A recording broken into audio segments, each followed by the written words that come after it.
तुम्ही पण दोडक्याची भाजी केल्यानंतर दोडक्याचे साल फेकून देता काय? तर आजचा व्हिडिओ तुमच्यासाठी. तर आपण याला दोडक्याला छान पील ऑफ करून घेणार आहोत आणि त्याचे छान मोठे मोठे साल काढून घेणार आहोत. हार्ड जे साल आहेत ते आपल्याला वापरायचे नाही आहे. आता एका तव्यामध्ये 1 चमचा एवढं ऑइल गरम करून घ्यायचं आहे आणि त्यामध्ये ॲड करून घ्यायचं आहे 1 वाटी शेंगदाणे आणि 1 ते 2 चमचे तीळ.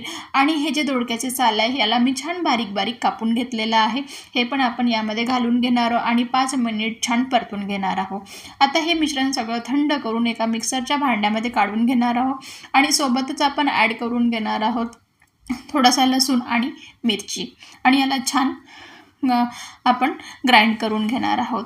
आता परत एका तव्यामध्ये 1 चमचा तेल गरम करून घ्यायचं आहे. त्यामध्ये थोडंसं जिरं ॲड करून घ्यायचं आहे आणि हे जे आपण वाटण तयार केलं हे पण त्यामध्ये घालून घ्यायचं आहे आणि सोबतच घालून घेणार आहोत मीठ, तिखट आणि लेमन आणि याला